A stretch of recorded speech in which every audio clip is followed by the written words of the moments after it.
Hello guys, कैसा आप सब लोग। आशा करते हैं आप सब लोग ठीक ठाक होंगे। तो सबसे पहले आप सभी लोगों का राहुल शर्मा फिजिक्स क्लासेस पे स्वागत है। तो गाइस, हम आप लोगों को इसकी पिछली वीडियो में total internal reflection of light and critical angle तक पढ़ा दिया है। ठीक है, यानी पूर्ण आंतरिक परावर्तन और क्रांतिक कोण तक पढ़ा दिया है।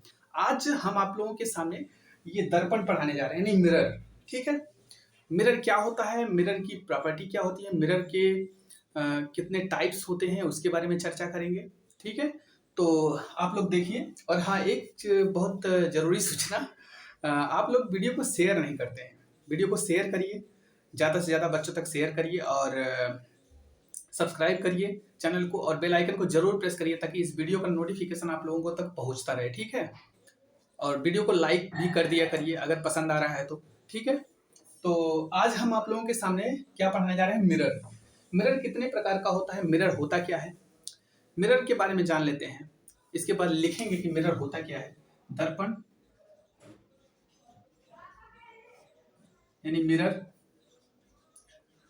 ठीक है, क्या होता है, जब किसी पारदर्शी वस्तु की एक तरफ चिकने पदार्थ का लेप लगा दिया जाता है, जब किसी पारदर्शी वस्तु की एक तरफ चिकने पदार्थ का लेप लगा दिया जाता है तो उसके दूसरे तरफ प्रकाश का परावर्तन होने लगता है। तो उसी को हम कहते हैं, क्या कहते हैं, उसी को मिरर कहते हैं, यानी क्या कहते हैं, दर्पण कहते हैं। आप लोग लिख लीजिए, जब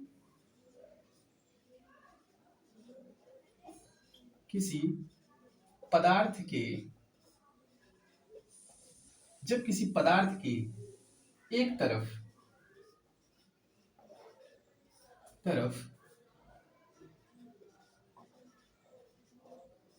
चिकने पदार्थ का लेप लगा दिया जाता है। चिकने पदार्थ में AgBr यानी क्या कहते हैं उसको, सिल्वर ब्रोमाइड। ठीक है, चिकने पदार्थ का लेप लगा दिया जाता है, दिया जाता है तो उसके दूसरे तरफ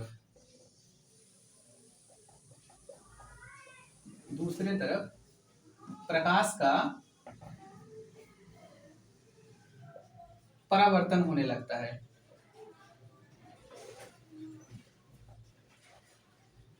क्या होने लगता है, प्रकाश का परावर्तन होने लगता है। ठीक है, उसे क्या कहते हैं, उस पदार्थ को, उस पारदर्शी पदार्थ, जब किसी पदार्थ के एक तरफ, यानी पारदर्शी पदार्थ होना चाहिए, सॉरी यहाँ पारदर्शी लिख लो, पारदर्शी। जब किसी पारदर्शी पदार्थ, यानी पारदर्शी का मतलब क्या होता है, जैसे ये कोई पदार्थ है, जब तक कि इस पे लेप नहीं लगाया गया किसी एक साइड, तब तक इसमें से प्रकाश की किरणें सीधी रेखा में निकलती चली जाएंगी। ठीक है, कोई परावर्तन की घटना नहीं होगी यहाँ पे। जैसे ही आपने यहाँ पे लेप लगा दिया, देखिए ना, जैसे ही आपने इस पे एक तरफ चिकने पदार्थ का लेप लगा दिया तो किरणें आई, परावर्तित होंगी। ठीक है, किरणें इधर गई और परावर्तित होंगी। तो यही कुछ कंडीशन होता है।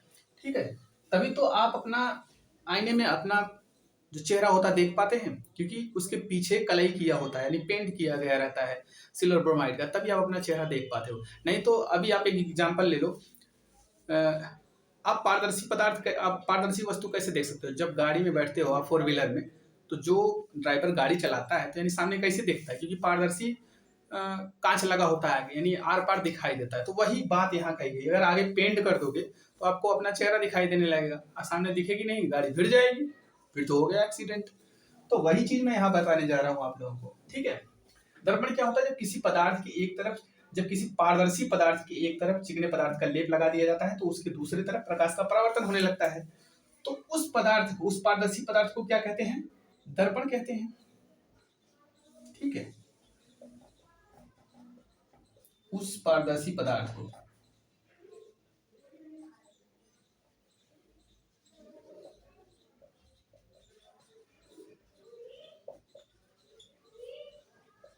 ठीक है, ये आप स्क्रीनशॉट ले लीजिए, चाहे तो आप लिख लीजिए वीडियो रोक करके, आपकी मर्जी। ठीक है, तो अब ये हो गया दर्पण, इसको कहते हैं। अब दर्पण के कितने प्रकार होते हैं, वीडियो रोक के आप लिख लिया करिए, क्योंकि इतना टाइम नहीं होता कि मैं दूं समय। ठीक है, इसमें ये रिकॉर्डेड वीडियो होती है, इसमें रुकना मतलब पागलपन करना, टाइम बर्बाद करना। ठीक है, दर्पण, there are 2 types of mirror. First one, मतलब 2 प्रकार का होता है दर्पण। पहला क्या होता है, समतल दर्पण, ठीक है, जिसको कहते हैं प्लेन मिरर, ठीक है। दूसरा क्या होता है, गोलीय दर्पण। गोलीय दर्पण आप लोग भी कॉपी पेन लेके लिखते हुए रहिए करिए, ठीक है। स्फेरिकल मिरर इसको बोलते हैं। और इसका दो प्रकार होता है गोलीय दर्पण यानी spherical mirror is of two types. First one convex यानी उत्तल दर्पण, कॉन्वेक्स मिरर, ठीक है, उत्तल दर्पण। और दूसरा क्या होता है, कॉन्केव यानी अवतल दर्पण, ठीक है। क्या होता है दर्पण, दर्पण दो प्रकार का होता है, गोलीय दर्पण और समतल दर्पण। गोलीय दर्पण दो प्रकार का होता है, कॉन्वेक्स लेंस और कॉन्वेक्स मिरर और कॉन्केव मिरर, ठीक है। ये गोलीय दर्पण को हम पहले समतल दर्पण पढ़ेंगे, इसके बाद गोलीय दर्पण पढ़ेंगे। आज हम इसको नहीं पढ़ेंगे, आज सिर्फ हम समतल दर्पण के बारे में पढ़ेंगे। समतल दर्पण होता क्या है, समतल दर्पण की प्रॉपर्टी क्या होती है, समतल दर्पण में प्रतिबिंब कैसा बनता है, ठीक है, आज इसके बारे में पढ़ेंगे, ठीक है। तो सभी लोग समतल दर्पण हेडिंग डाल लीजिए, ठीक है। दर्पण में आज हम क्या पढ़ेंगे, समतल दर्पण, समतल दर्पण, ठीक ठीक बात। प्लेन मिरर, अब प्लेन मिरर क्या होता है, सबसे पहले ये जान लेते हैं हम। जब चिकने समतल वस्तु पर AgBr का लेप लगा दिया जाता है, ठीक है, किसी एक तरफ लेप लगा दिया जाता है तो उसको समतल दर्पण बोलते हैं, ठीक है। जब चिकने समतल पारदर्शी वस्तु के एक तरफ लेप लगा दिया जाता है तो उसको हम समतल दर्पण बोलते हैं, ठीक है। इसका परिभाषा आप लोग लिख लीजिएगा, वीडियो सुन सुन के, इसको लिखाएंगे नहीं, सब लिखाएंगे तो कैसे काम चलेगा, ठीक है। तो क्या है समतल दर्पण, क्या होता है, इसके एक तरफ क्या लगा दिया जाता है, समतल दर्पण है मान लीजिए, ठीक है। इसके एक तरफ लेप लगा दिया गया तो मतलब जब प्रकाश की किरणें, ये इसका मुख्य अक्ष है, ठीक है।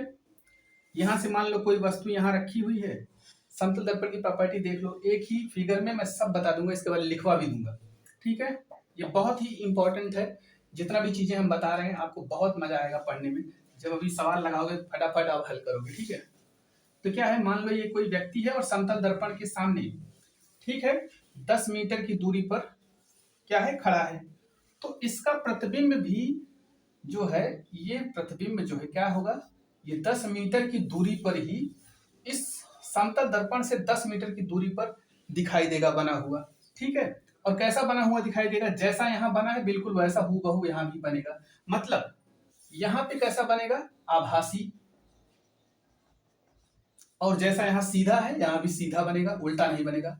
उल्टा कब बनता है, जब वास्तविक प्रतिबिंब बनता है तो सदैव उल्टा बनता है, ये बात आप अपने जहन में डाल लीजिए। ये होता है, ये हम आपको कॉन्वेक्स और कॉन्केव मिरर में पढ़ाएंगे, मतलब उत्तल और अवतल दर्पण में पढ़ाएंगे। वहां पे देखेंगे आप कभी आभासी कभी वास्तविक, दोनों समतल दोनों दर्पणों में बनेगा, ठीक है। तो यहाँ पे आप देख लीजिए, ये समतल दर्पण है, जैसा जितनी दूरी पर वस्तु है उतनी दूरी पर उसका प्रतिबिंब दर्पण से बन रहा है, यानी दर्पण से जितनी दूरी पर ये व्यक्ति खड़ा है उतनी ही दूरी पर दर्पण के अंदर, ठीक है, इसका प्रतिबिंब बन रहा है इस व्यक्ति का। तो मतलब इसमें क्या निकल के आया कि मतलब इसमें दूरी समान होती है, दर्पण से वस्तु की और दर्पण से उसके प्रतिबिंब की दूरी समान होती है, मतलब यहां लिख सकते हैं आप, ठीक है। और क्या होता है इसमें, क्या प्रतिबिंब कैसा बनता है, आभासी बनता है और सीधा बनता है। प्रतिबिंब कैसा बनता है, वस्तु का प्रतिबिंब यानी व्यक्ति का प्रतिबिंब आभासी और सीधा। आभासी का मतलब क्या होता है, जिसको हम क्या कर सकते हैं, सिर्फ आभास कर सकते हैं, उसको पकड़ नहीं सकते। जब आप आईने के सामने अपना चेहरा देखते हो तो चेहरा पकड़ पाओगे क्या, ये पॉसिबिलिटी ही नहीं, क्योंकि वो आभासी बनता है दर्पण के अंदर, वास्तविक नहीं। वास्तविक जब भी बनेगा तो वो उल्टा बन जाएगा, पैर ऊपर हो जाएगा, सर नीचे हो जाएगा, ठीक है।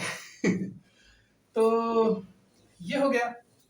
अब क्या है कि एक चीज और, यदि कोई व्यक्ति समतल दर्पण के सामने v वेग से जा रहा है, ठीक है, तो उसका प्रतिबिंब 2v वेग से यानी उसके दोगुने वेग से उसकी ओर आता हुआ प्रतीत होगा, एक प्रॉपर्टी ये है, अगर ये व्यक्ति भी यानी 10 मीटर प्रति सेकंड की चाल से ये दर्पण की तरफ जा रहा है, ठीक है, तो उसका प्रतिबिंब भी इसके दोगुने चाल यानी 20 मीटर प्रति सेकंड से 20 मीटर प्रति सेकंड के चाल से इसकी तरफ आता हुआ प्रतीत होगा, इस व्यक्ति की तरफ आता हुआ प्रतीत होगा। ये हो गया, यानी इसका चाल जो है, प्रतिबिंब की चाल इस व्यक्ति यानी वस्तु की चाल का दोगुना होता है, ठीक है। और दूरी दोनों की समान होती है दर्पण से। देखिए कितनी दो प्रॉपर्टी निकल के आ गई। क्या होता है इसमें कि वस्तु की चाल वस्तु की चाल प्रतिबिंब की चाल वस्तु की चाल से दोगुना होता है। क्या होता है? प्रतिबिंब की चाल वस्तु की चाल का दोगुना होता है। मतलब अगर ये 10 मीटर प्रति सेकंड की चाल से जा रहा है तो 20 मीटर प्रति सेकंड की चाल से आता हुआ प्रतीत होगा इस वस्तु के सामने। अगर कोई अदर व्यक्ति देख रहा है इसको तो दोनों का वेग बराबर होगा। अदर व्यक्ति देख रहा है इसका भी वेग और इसका इस दर्पण के अंदर इस प्रतिबिंब का वेग, तो इस व्यक्ति को दोनों का वेग समान दिखाई देगा। बात समझ में आई? क्या क्या प्रॉपर्टी आ गई? और अभी एक प्रॉपर्टी है, यदि इस मिरर को यदि इस समतल दर्पण को थीटा कोण पर घुमा दिया जाए, ठीक है, यदि इस मिरर को थीटा कोण पर घुमा दिया जाए, थीटा कोण पर घुमा दिया जाए तो परावर्तित किरणें 2 थीटा कोण पर घूम जाती हैं। दिया जाए तो परावर्तित किरणें 2 थीटा कोण पर घूम जाती हैं। ये क्वेश्चन आता है, इसको लिख लीजिए नोट में करके। नोट, ये थीटा कोण पर घुमा दिया जाए समतल दर्पण को, यहाँ पे लिख दो समतल दर्पण को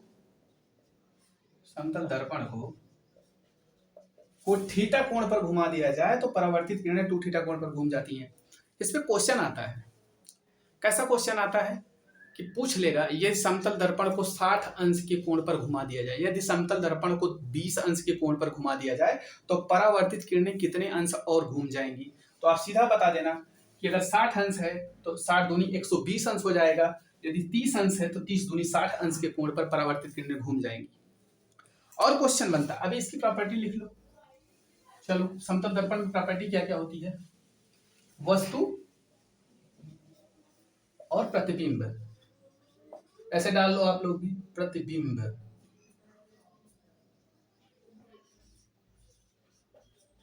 वस्तु और प्रतिबिंब, ठीक। वस्तु, इसकी प्रॉपर्टी पहली क्या है? यदि वस्तु का वेग v है तो प्रतिबिंब का वेग 2v हो जाएगा, ये आप डाल लीजिए। यदि, ठीक है, दूसरा क्या है? यदि ये समतल दर्पण से 10 मीटर की दूरी पर है तो प्रतिबिंब भी 10 मीटर की दूरी पर हो, यानी दूरी समान होता है, दूरी समान, ठीक है, इन दोनों की दूरी समान होती है, ठीक है। प्रतिबिंब की दूरी और वस्तु की दूरी, दोनों की दूरी समतल दर्पण से समान होती है। ये दूसरी प्रॉपर्टी हो गई। अभी तीसरी प्रॉपर्टी हमने आपको बताया, जब समतल दर्पण को थीटा कोण पर घुमा दिया जाता है तो ये 2 थीटा कोण पर घूम जाता है परावर्तित किरणें, ठीक है। चाहो तो इसमें लिख लो, लेकिन इसकी कोई जरूरत नहीं है। तो ये इसकी प्रॉपर्टी रही, ठीक है। मतलब इसमें दूरी समान होती है, चाल दोगुना होता है, बस और कुछ होता नहीं है। और इसका पहला है कि इसका जो प्रतिबिंब बनता है, ये भी लिख लो तीसरी प्रॉपर्टी। इसका प्रतिबिंब क्या होता है? ये आभासी और सीधा बनता है, सीधा। ये बात ध्यान रखना, समतल दर्पण में आभासी और सीधा हमेशा प्रतिबिंब बनता है, ठीक है। तो ये रहा समतल दर्पण के बारे में। अभी जो जो चीजें हमने आपको बताया है उसको, उस पर एक एक सवाल ले लेते हैं हम। जैसे हमने बोला कि यहां पे लिख लीजिए, यदि, क्वेश्चन लिख लीजिए, आप लोग भी ट्राई करिए। यदि समतल दर्पण से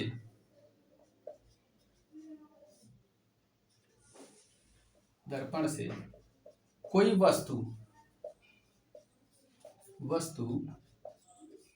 10 मीटर की दूरी पर रखी है तो उसका प्रतिबिंब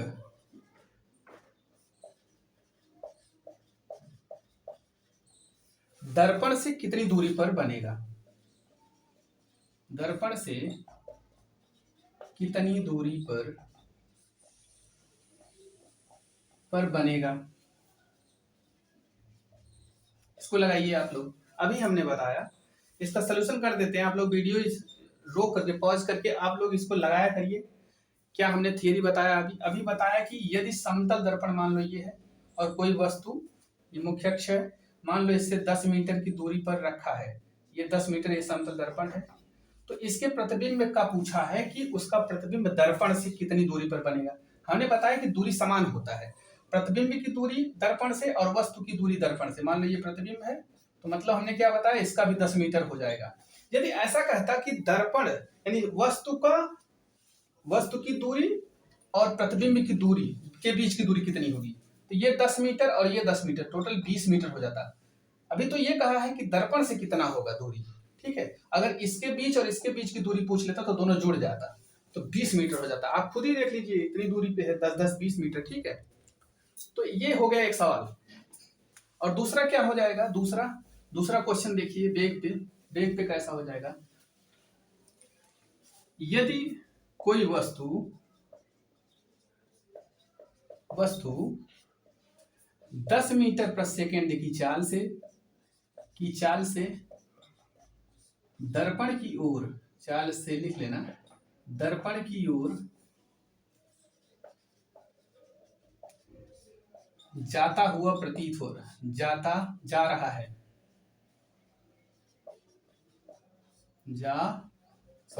हिंदी जा रहा है, तो उसके प्रतिबिंब की चाल बताइए।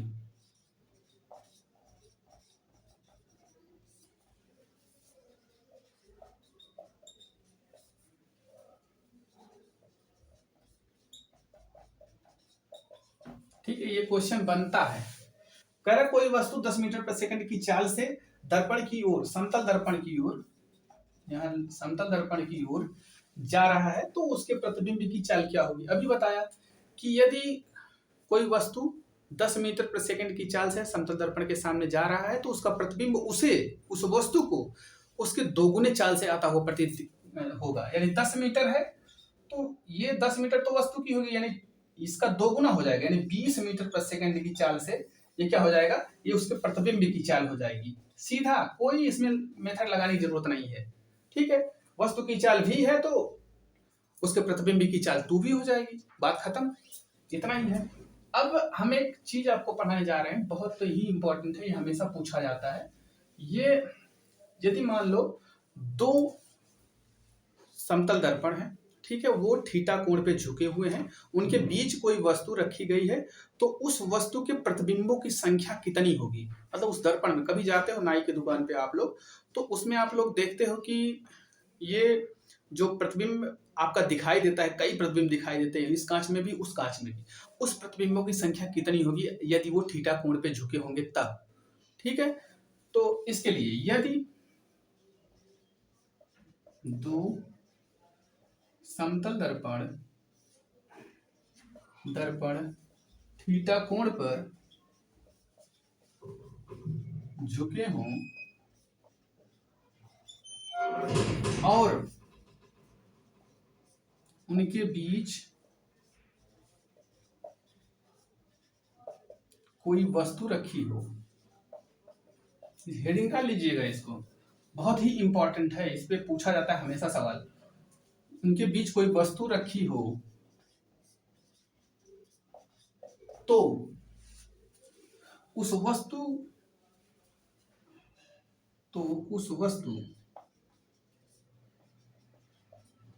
के बने प्रतिबिंबों की संख्या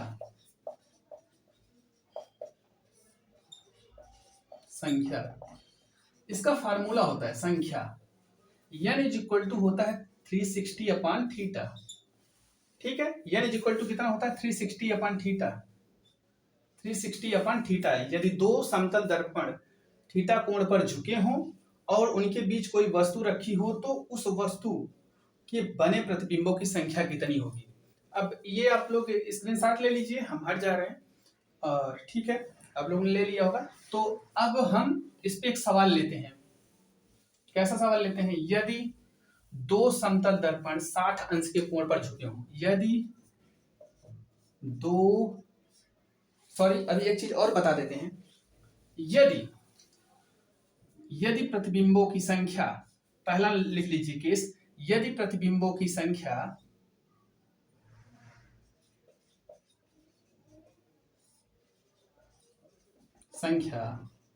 सम है, सम यानी 4, 6, 8, 10 सम है, तो n-1 करते हैं, यानी प्रतिबिंबों की संख्या में से एक घटा देते हैं जितनी आती है। ठीक है, n-1 करते हैं। ठीक है, पहला है। दूसरा क्या हो जाएगा? यदि प्रतिबिंबों की संख्या विषम है, विषम यानी 3, 5, 7 ऐसा है, तो क्या करते हैं? वही रखते हैं। संख्या विषम है तो प्रतिबिंबों की संख्या n ही होती है।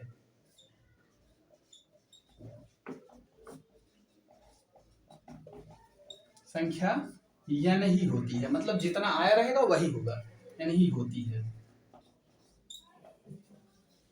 इसको भी आप लोग स्क्रीनशॉट ले लीजिए। बहुत ही इंपॉर्टेंट चैप्टर, बहुत ही इंपॉर्टेंट टॉपिक भी है, और ये बहुत ही इंपॉर्टेंट जो ये फार्मूला है, इस पे सवाल भी आता है। ठीक है, अब इस पे एक सवाल लगवा देते हैं हम आपको। क्या है सवाल? सवाल देख लीजिए। सवाल ये है, मान लीजिए क्वेश्चन एक लिख लीजिए। यदि दो समतल दर्पण, यदि दो समतल दर्पण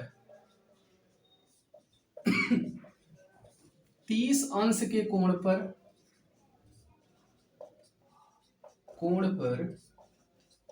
झुके हैं, झुके हों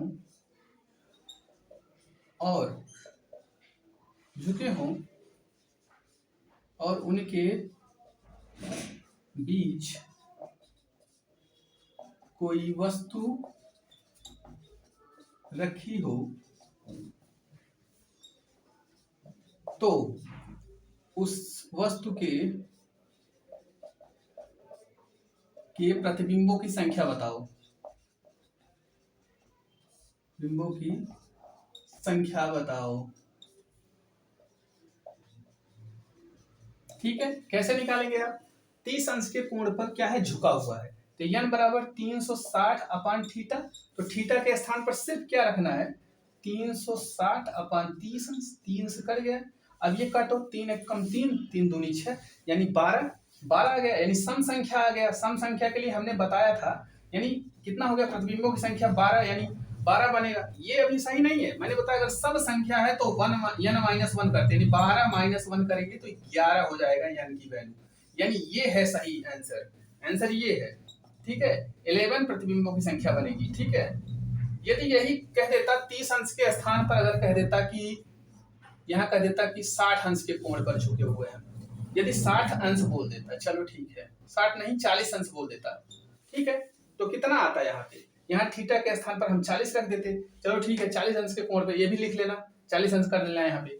तो 360 अपान 40 कर दो, 40 कर गया n बराबर, यानी ये आ गया 4 9 36, 9 आ गया। 9 एक ऑड नंबर है, ऑड नंबर मतलब विषम संख्या है, तो यही हो जाएगी। जब विषम संख्या हो तो जितनी आई रहेगी प्रतिबिंबों की संख्या सिर्फ वही रहेगी। ठीक है, अगर सम है तो 1 माइनस हो जाता है। ठीक है, तो ये रहा समतल दर्पण का कुछ क्वेश्चन, और ये टॉपिक आज यहाँ खत्म होता है। और इससे जो भी प्रॉब्लम आपको नहीं समझ में आया अभी तक जितना हमने बताया, आप लोग कमेंट बॉक्स में कमेंट कर सकते हो। ठीक है, और अगर ये वीडियो आपको पसंद आई हो तो इसको ज़्यादा से ज़्यादा बच्चों तक शेयर करो और सब्सक्राइब करो। ठीक है, बेल आइकन को जरूर प्रेस करो, लाइक करो वीडियो को जरूर, अगर पसंद आ रहा है। आप लोग लाइक नहीं करते हो। धन्यवाद, आज के लिए बस इतना ही। आगे हम आपको पढ़ाएंगे कॉन्वेक्स लेंस और कॉनकेव लेंस, यानी उत्तल दर्पण और अवतल दर्पण। धन्यवाद।